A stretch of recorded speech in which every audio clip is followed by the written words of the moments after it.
दोस्तों ये बात किसी से भी छिपी नहीं है कि अमेरिका और रूस के बीच में 36 का आंकड़ा है। ये दोनों ही देश पिछले काफी समय से अंतर्राष्ट्रीय स्तर पर डोमिनेंस के लिए आपस में लड़ते रहते हैं। लेकिन जहां एक तरफ रूस अपनी आर्थिक कमजोरी की वजह से अमेरिका से काफी पीछे हो गया, वहीं पर दूसरी तरफ अमेरिका को ग्लोबल सुपर पावर कहा जाता है। लेकिन इस बार एक काफी बड़े मुद्दे को लेकर रूस और अमेरिका आमने सामने आ चुके हैं। सबसे बड़ी बात तो ये है कि ये दोनों देशों के बीच की ये लड़ाई एक भारतीय को लेकर शुरू हुई, जिसके तहत जहां एक तरफ अमेरिका विश्व के सबसे बड़े बैंक की कमान संभालने के लिए एक भारतीय को पूरा समर्थन दे रहा है, वहीं पर दूसरी तरफ रूस इसके पूरी तरह से खिलाफ है। तो चलिए इस मुद्दे के बारे में डिटेल से जानेंगे और ये भी समझेंगे कि भारत के लिए किसका समर्थन करना ज्यादा अच्छा होगा। दरअसल दोस्तों सारा विवाद तब शुरू हुआ जब अमेरिका ने वर्ल्ड बैंक के प्रेसिडेंट की कमान संभालने के लिए भारतीय मूल के अजय पाल सिंह को चुना, जिसके बाद रूस ने अमेरिका के इस चुनाव का विरोध करना शुरू कर दिया। बता दें कि अजय बंगा पहले मास्टर कार्ड के सीईओ थे और अब अमेरिका इन्हें वर्ल्ड बैंक का प्रेसिडेंट बनाने के लिए नॉमिनेट कर रहा है। लेकिन इस बात पर रूस अमेरिका का समर्थन इसलिए नहीं करना चाहता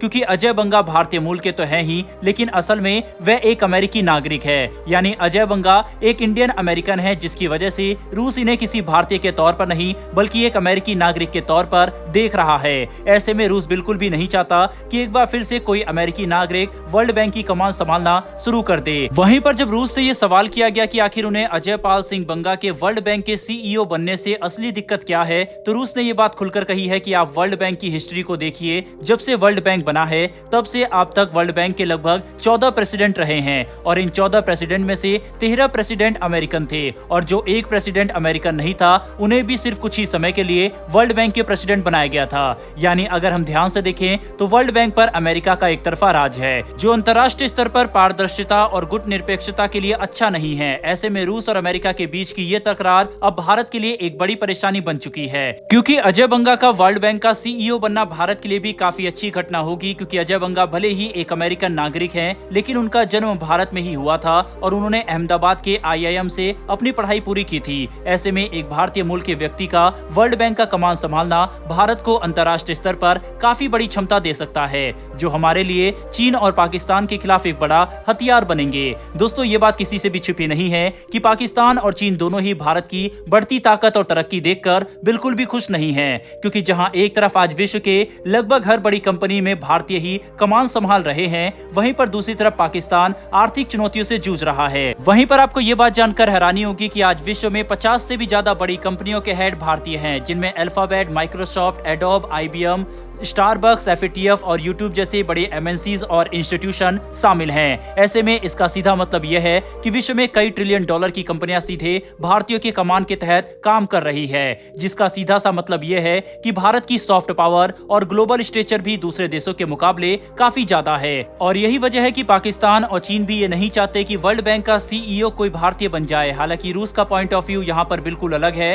वह अजय बंगा को एक भारतीय के तौर पर नहीं बल्कि एक अमेरिकी नागरिक के तौर पर देख रहे हैं। लेकिन कुछ भी हो, इस बात से इंकार नहीं किया जा सकता कि अगर अजय बंगा को वर्ल्ड बैंक का प्रेसिडेंट बनने का मौका मिलता है तो ये भारतीयों के लिए एक काफी गर्व का पल होगा। साथ ही इसके बाद भारत की सॉफ्ट पावर भी काफी ज्यादा बढ़ जाएगी, जिसकी वजह से अभी तक इस मुद्दे पर भारत ने कोई बड़ा बयान नहीं दिया है। और हम भी यही चाहते हैं कि वर्ल्ड बैंक की कमान अजय बंगा को ही मिले, क्योंकि इससे अंतर्राष्ट्रीय स्तर पर हम अपने काफी सारे जियोपॉलिटिकल इंटरेस्ट भी आसानी से हासिल कर सकते हैं। साथ ही ये बात भी आज हर भारतीय के लिए काफी गर्व की है कि विश्व में 50 से भी ज्यादा कंपनियों के सीईओ भारतीय हैं, जो कि इस बात को दर्शाता है कि भारतीय विश्व के कुछ सबसे पढ़े लिखे और टैलेंटेड लोगों में से एक है, जो दुनिया भर के हर बड़े ऑर्गेनाइजेशन और कंपनी को चलाने का दम रखते हैं। और ये भी उन कुछ बड़े कारणों में से एक है जिसकी वजह से चीन और पाकिस्तान जैसे देश भारत को अपना प्रतिद्वंदी मानकर हमारी विकास की रफ्तार को कम करना चाहते हैं। लेकिन भारत ऐसा बिल्कुल भी नहीं होने देगा। दोस्तों कुल मिलाकर समझने की कोशिश करें तो अंतर्राष्ट्रीय स्तर पर भारत की सॉफ्ट पावर अपने आप में ही किसी अजूबे से कम नहीं है कि कैसे एक देश के लोग ही विश्व में लगभग हर बड़ी कंपनी और ऑर्गेनाइजेशन की कमान संभाल रहे हैं। ऐसे में अगर वर्ल्ड बैंक के सीईओ का पद भी अजय बंगा को दे दिया जाता है तो ये भारत के लिए न कि सिर्फ एक रणनीतिक जीत होगी, बल्कि इसे 140 करोड़ भारतीयों के लिए अब तक के कुछ सबसे गर्व के पदों में से एक माना जाएगा। वैसे दोस्तों आप क्या चाहते हैं कि क्या अजय बंगा को वर्ल्ड बैंक का सीईओ बना देना चाहिए या नहीं? अपनी राय कमेंट बॉक्स में लिखकर जरूर बताइएगा। साथ ही हमारी आने वाली डेली वर्ल्ड अफेयर से जुड़ी ऐसी वीडियो के लिए चैनल को सब्सक्राइब कर बेल नोटिफिकेशन अवश्य दबा लें। फिर मिलेंगे ऐसी एक नई वीडियो के साथ। धन्यवाद। जय हिंद।